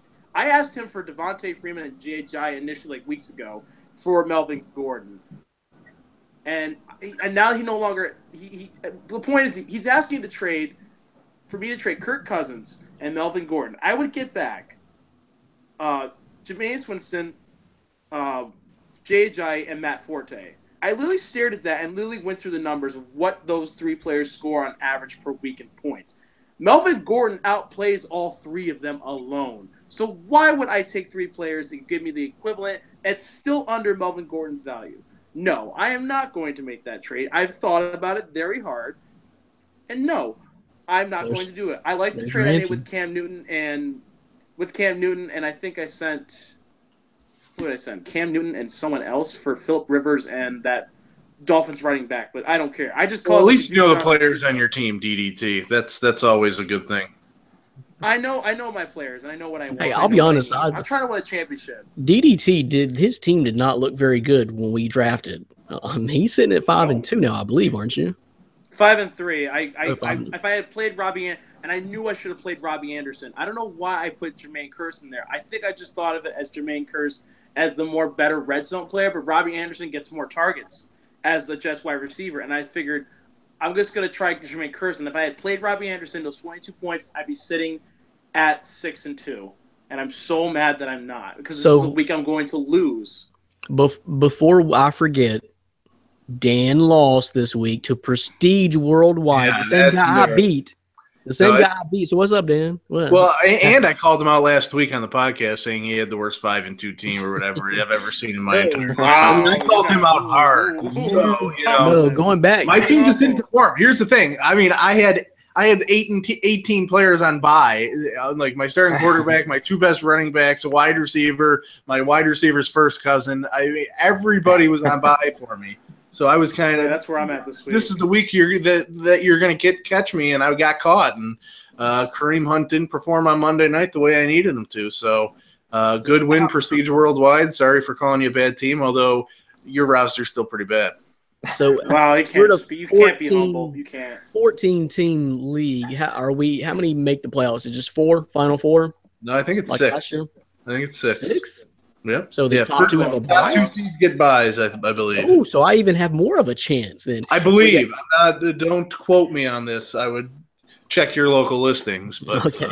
So we got 2 6-2 teams. That is Dan and the guy who just beat him, Dakota Day, Prestige Worldwide. And we have 2 5-3 teams with DDT and then Ryan Thomas, who took an L this week too, if I remember correctly. So those are your top 4 guys anyway. Then you have a few, 4-3. I think I'm 3-4 now, 3-5. 4-5. I don't know. It's not good, but I'm making a come up. And I think I tied Orlando, so that's all I care about. And I'm not going to finish last. Guys. But I'll tell you what, whoever I played last week, Dan, I don't think he's setting his lineup because I got kind of lucky. Well, no, you did put up for the first time all season. You had a solid offensive performance. Getting anytime you can get into triple digits, that's a win for New Breed. And guess who was not really the star of the show by any means? Mike Evans. Isaiah Crowell did good for me. But, guys, I got 2 running backs on my roster, Isaiah Crowell and Jamal Charles. That's it. God, I can't wait to play you this week. That's the what you need coming off a loss is playing New Breed in fantasy football. It's not good. But my defense good for me. Austin Hooper did good for me. Alshon Jeffrey did good for me. Eddie Lacy's available for you. Deshaun Watson. If I learned anything from this fantasy football season, it's that I love me some Deshaun Watson. Thanks, bro. Just a good all-around guy too. But okay, we'll move on from that question there. And what I want to do, I'll save the last one here. Dan probably is going to get out of here in just a second, but before Dan goes, I'll save the rapid fire for the very, very end. I want to skip down because I want to talk about the trades that just went down ahead of the trade deadline. What happened and what could have happened if the Browns weren't the Browns. I don't know if you guys saw that. But a couple of questions here that went down. So real quickly from these guys, we'll start with Jay Ajayi. What is Jay Ajayi's fantasy value now that he is with Philly? This one comes from Mike Brandon. Dan? I don't like it. I don't like it at all. I actually wrote a piece why the Eagles made a mistake trading for Jay Ajayi. And I know Orlando's going to come on here and talk about his man crush for Jay Ajayi and how he loves that J train. But what did they give up? They gave up a 4th round pick. It's not a ton of compensation. It's all about this year. It's all about this year for them. Which means absolutely nothing with Jay Ajayi because he's not a good football player this year. He's- So, I mean, you look at his stats. He's had 100-yard game coming week 1. Other than that, he really hasn't performed at all. In his entire career, he's had 6 games of over 100 yards. If you take those out, he averages 42 yards per game rushing. He's not a receiving back, which is really what Philly needs. They have LeGarrette Blount. That's what Jay Ajayi is. They still have Wendell Smallwood. They still have Corey Clement, who's getting touches. They're just – the Eagles aren't a running team where they consistently run the ball. They've been very successful this year doing so, but they're a pass team first. That's without a doubt. And I just don't think Ajayi fits in best with that team. They still got Darren Sproles, too, I believe. They got a slew of running backs. He's out for the year. Okay, that's right. So, but I think they got a slew of running backs. I don't mind it if I'm Philadelphia. Now, LeGarrette Blount is still the guy. They've come out and said that. It's not going to change LeGarrette Blount's role at all. But now you got a few different guys that can do that. As far as his production this year, I would not hold it against him because Miami sucks this year. He's not getting any help from the pass game either. The offensive line this year's a wash for Miami. I cannot believe Miami has already won as many games as they have and has been as good as they have. It ain't because their offensive production. So I don't mind this at all from Philadelphia. I think they're in win now mode.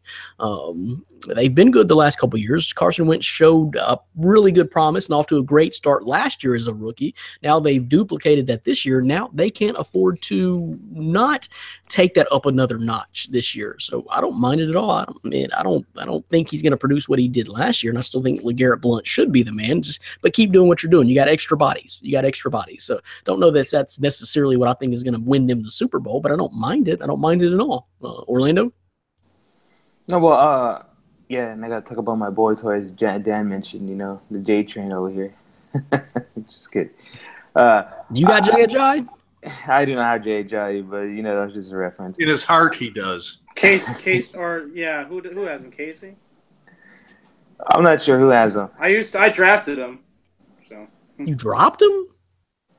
no, I drafted him. Yeah, he dropped him? He doesn't pay attention to his guys. Remember? I traded Oh, him. you doesn't remember who he that has. was a trade. I remember. Yep.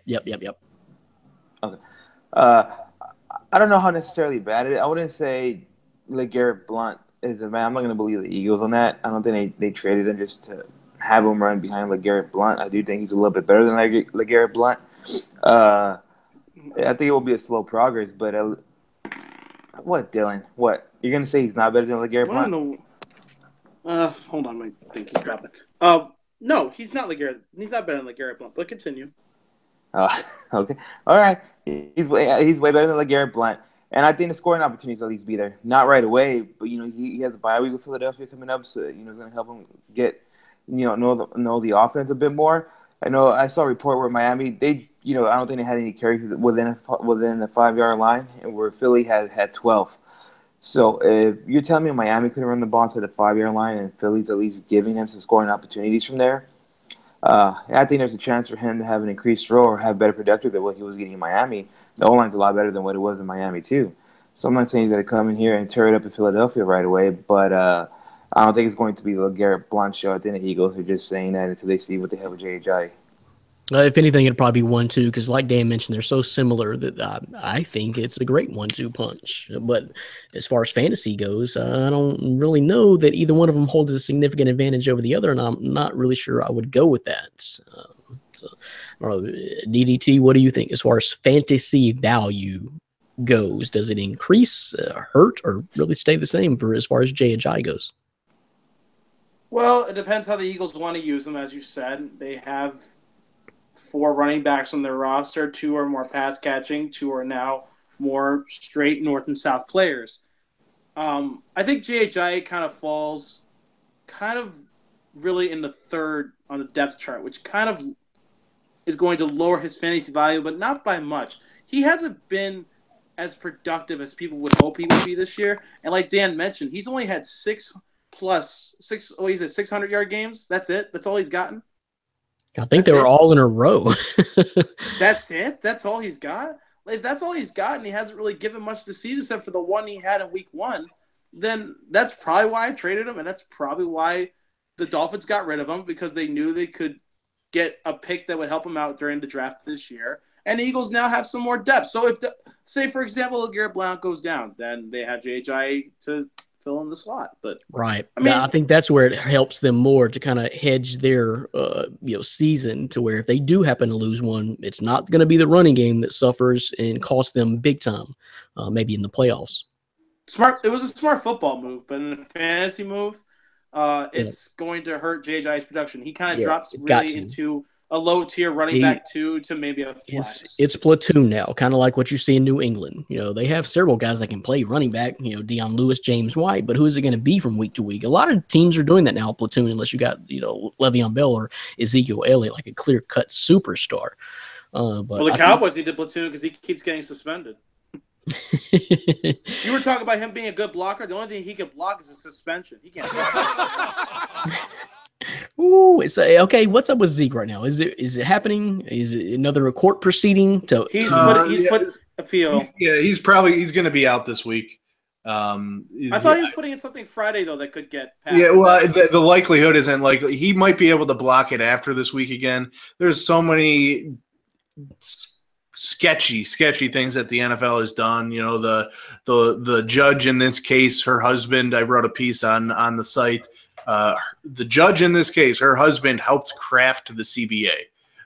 So if that's not conflict of interest, I really don't know what is. Wow. So Zeke and his lawyers, they have so much ammunition. They just need to find a judge who isn't bipartial with, or impartial, or somebody who is impartial with it. So they're going to file another appeal. I don't think he's going to play this Sunday, but he might be able to get another hold on it. After this week is up. It could come sooner, like Dylan said, but I don't think so. But the bottom line is go Astros, because I'm going to be bouncing out for Game 7. So Zeke probably I got it on TV too. Lance McCullers is playing tonight, and that's all that matters. So good luck. Clayton Kershaw's in that bullpen. Be careful. Yeah, Kershaw, we're going to rock him. I hope that jersey does well for you. Be careful. Thanks, guys. I have to go decide my koozie in the next 3 minutes. Orlando doesn't know what I'm talking about. That's his fault. Oh, stop worrying. You're going to win. Go Astros. We'll see Dan next week. Episode 33. Selection online. I'll put it on there. All right, guys. Go Stros. Go Stros. I told y'all Dan would be making a grand exit. I don't even remember what I was about to say. Something about Zeke. No. I got it. I was about to call out Ryan Thomas. Ooh, I hope he's listening. Thomas Tay. Your team is about to go down, bro, because I already told you earlier in the podcast, Tom Brady will not play 16 games. Your quarterback's going down. Ezekiel Elliott's about to be suspended, and Adrian Peterson is garbage. So what you thought you had going on early, and you better hope Leonard Fournette stays healthy, because what you thought you had going on earlier is going to finally come back around and come to fruition of what we thought from the get-go. You were who I thought you were, and we'll see about I'm still in your spot. Wow. He's on the podcast next week, so I know he's going to respond to that. We got to have something to talk about. It may be Ezekiel Elliott. So let's move on. The next question. Thanks, Mike Brandon. He wanted to know about Jay Ajayi and what we thought about the value going to Philly. Yeah, I would say double-digit days are going to be rare for Jay Ajayi anymore. They never were in the first place. Yeah. I mean, I like it for Philadelphia. Just what we're talking about, strictly fantasy value. Then no, I don't know. Yeah, I don't know if that's something you want to just keep around, unless you're really, really thin like I am. I'd probably kill for Jay Ajayi right now. Just take a shot. I would too. My God, I need another running back to play with Melvin Gordon. But like I told you before, I got Isaiah Crowell and Jamal Charles. That's the only two running backs on my roster. If Kareem Hunt goes down, that Jamal Charles. I know. No. You mean Sharkandrick West? Really? West is in Kansas City, but you are right about C.J. Anderson. You're right about in Denver. C.J. Anderson. I totally think he's still in Kansas City. Right? No. You're right both ways. I had Sharkandrick West until last week. Right. I was hoping for that, and then I was so confused. Bye week hit me. I had to get rid of one of them. Yeah. Well, I think he can help, but yeah, whatever. He'll help. We'll see. My running backs really virtually did nothing last week either, and I scored 132. I need help. So the next one comes from Jason Wilkerson. He wants to know about that Jimmy G trade. Does it hold any fantasy value this year? So I assume, is he going to be the San Francisco starter from day one? I really haven't even read that deep into it to know whether or not he's going to be the man now in San Fran or not. Are they going to keep playing CJ Beathard? I mean, I told you guys last week that he wasn't the answer. I'm not a big fan of him, and it didn't take him long to pull that trade. So Jimmy Garoppolo now, Tom Brady's backup, is in San Francisco. What does that mean as far as him starting right away and fantasy value? Orlando, have you heard anything about that? I think he's going to we're going to see him at least put on field another week. I don't think it'll be this week. I would be surprised if it's this week to just throw him in there right away. But it's not the outside of realm of possibility. I don't know if he's in there day one, but I could see him starting week 10, week 11. That would be my take on it. Maybe get a little bit more familiar with the system, but they don't really have a lot to lose right now. Yeah, no, they don't really have a lot to lose right now. But to just throw him in there like that, I don't know if I could see that. I could possibly see him week 10, week 11. Yeah, this was kind of late. So this just happened yesterday. So we were talking about Tuesday in the middle of a week. So to get ready for a Sunday game, unless it's their bye week, I really don't know. It could possibly be their bye week. I haven't looked at it.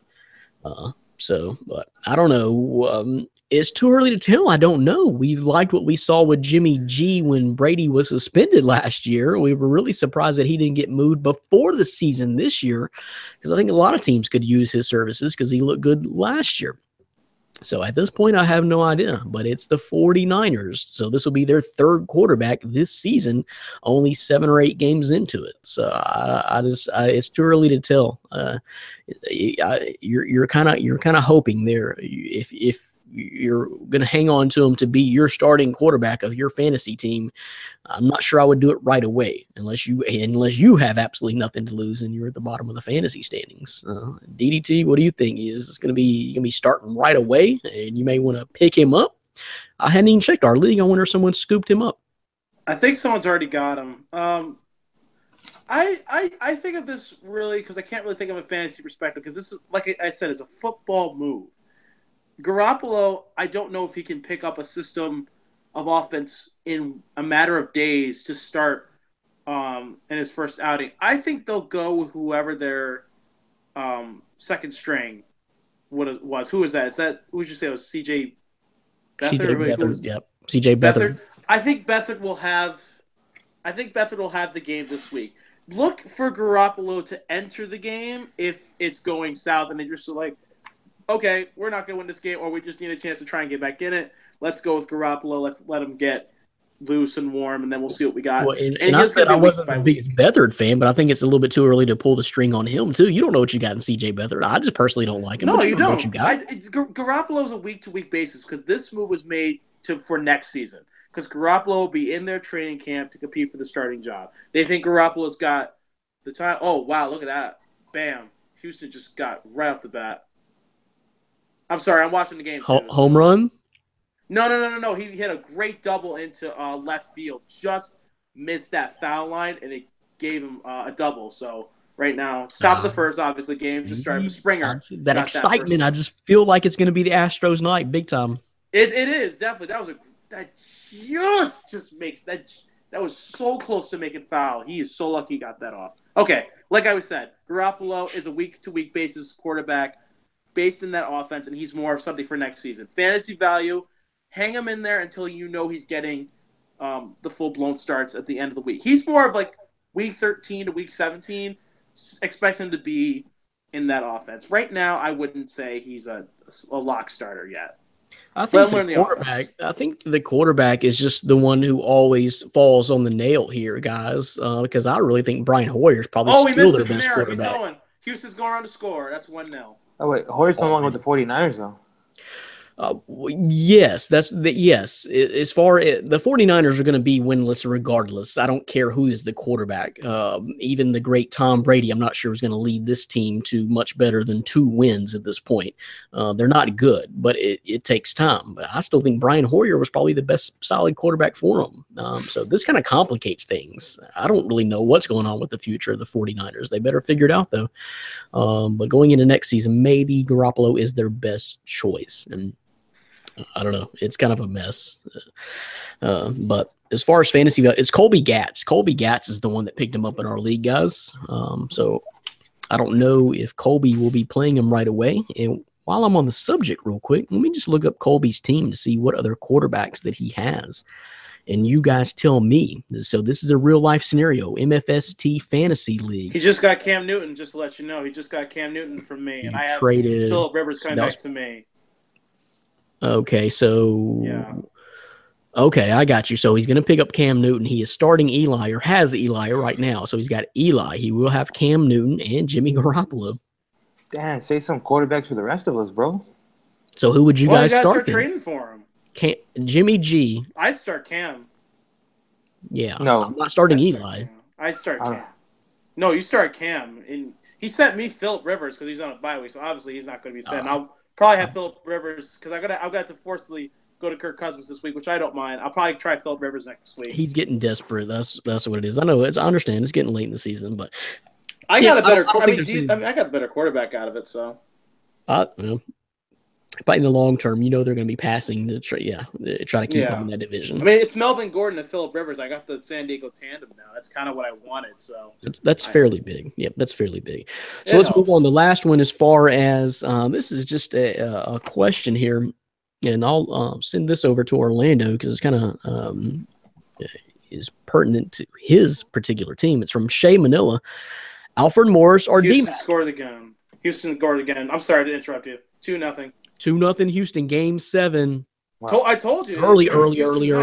They got the hot bats. They're going for it. He's going to pull Darvish in a minute, too. Dan is two-fisting the Heinekens right now. Double-fisting. He's going to get a shot at him live. He went with no koozie at all. He's just going bare double-fisted there. We need to get a shot of Dan right now. That'd be great. I wish he would have stayed on and did the live with me. I'm riding high right now. I'm commentating the game live right now. I'm trying to keep Orlando. Back to the question. Alfred Morris, D-Mac. I guess you pick one is the question. This is such a tough one because I think, man, I honestly I would probably more with Alfred Morris by a little bit. I want to say Darren McFadden, but I don't think we've seen him this season. We talked about this just a couple of weeks ago because the suspension of Zeke Elliott's been looming for all season long.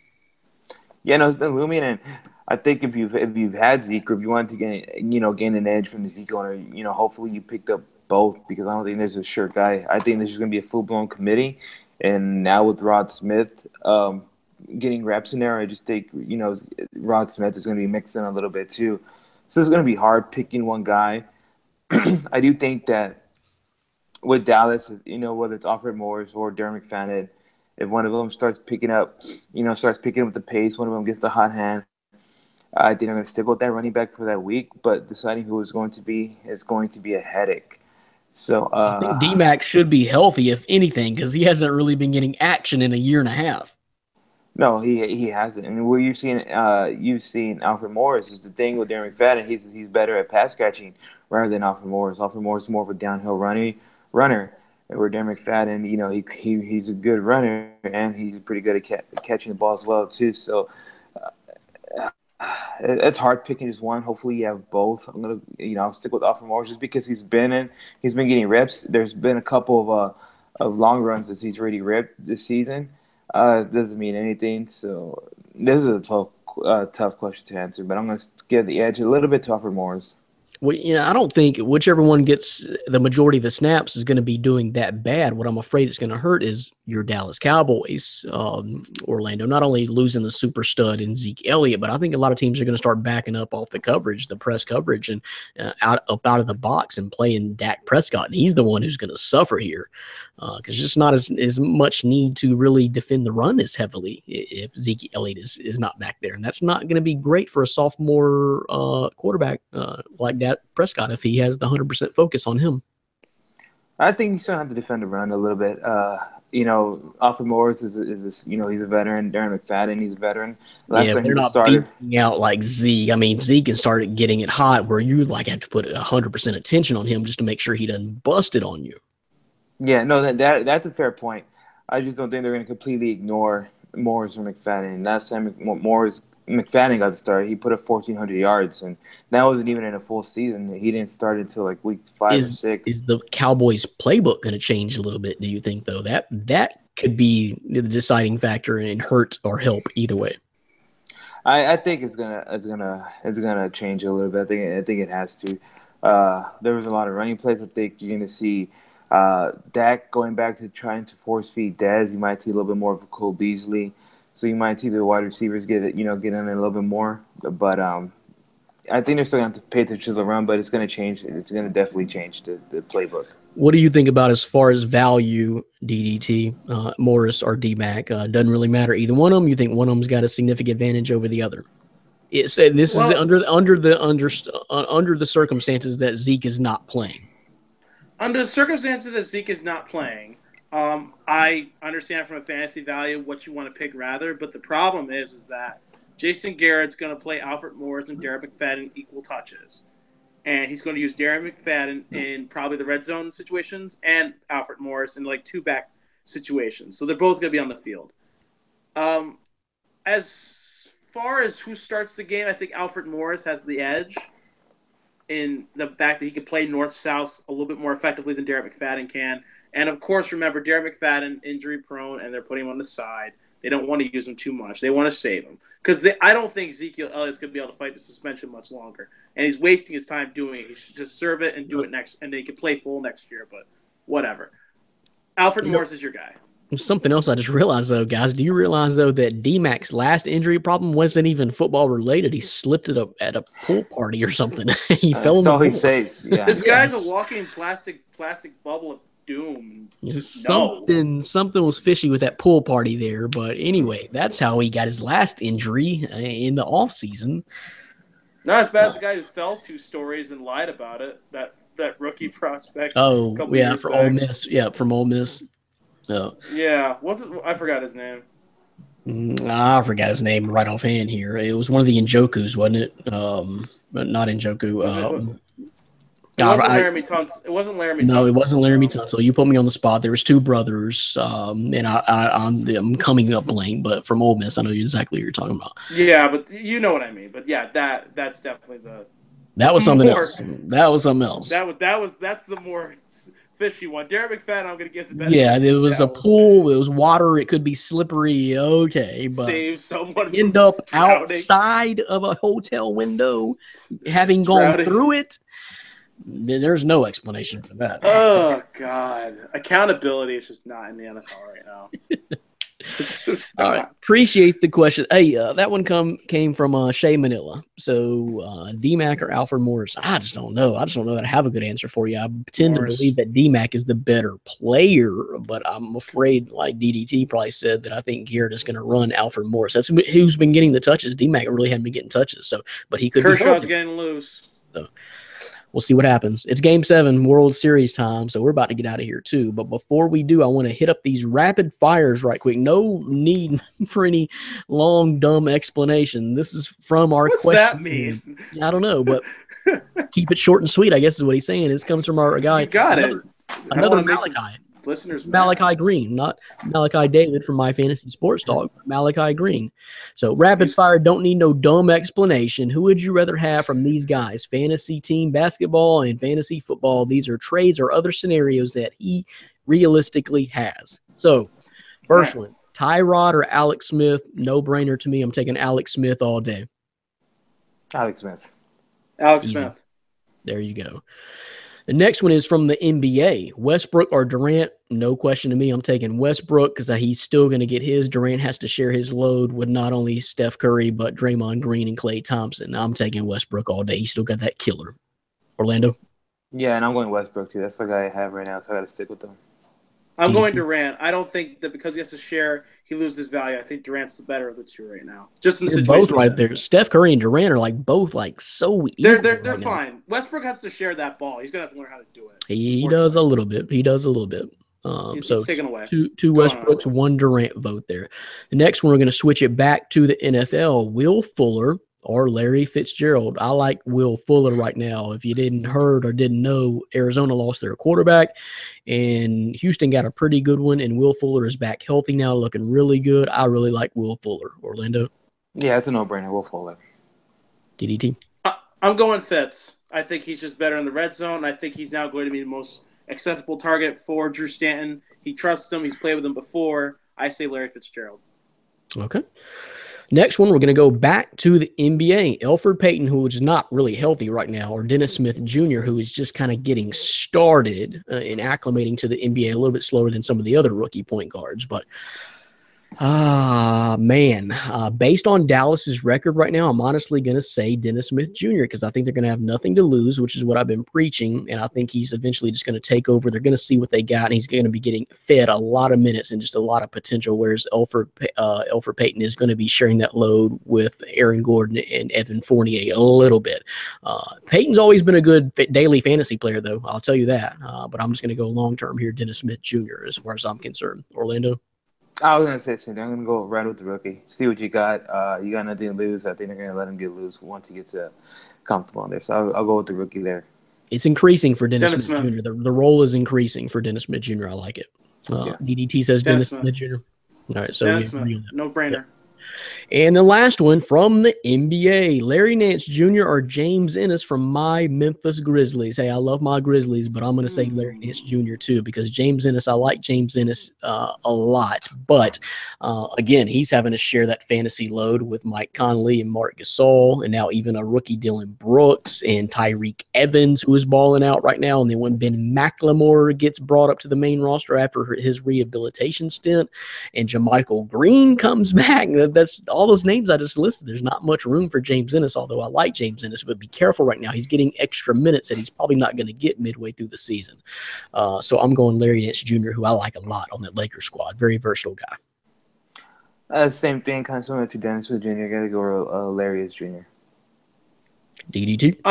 I'm split because I understand right now James Ennis is the main guy, and I know he's going to lose time, but I think I'm split. I really can't pick a favorite. I like them both, honestly. That's why. I'm really high on James Ennis. I can't pick one. That was the toughest one for me because I do see them as kind of playing the same role. I'm split. I guess if I have to absolutely pick one right now, just because of the necessity and need, Larry Nance Jr. But I'm very high on James Ennis. So yeah, that's it. Yep, that was a tough one. So appreciate that question. We got to do a lot more of those guys. That was from Malachi Green. Rapid fire, just no nonsense. Just tell me who straight up to pick, or trade. He's very Dave Rothenberg-ish, Football Frenzy style, if you know who that is. Yes, notorious for his football frenzies.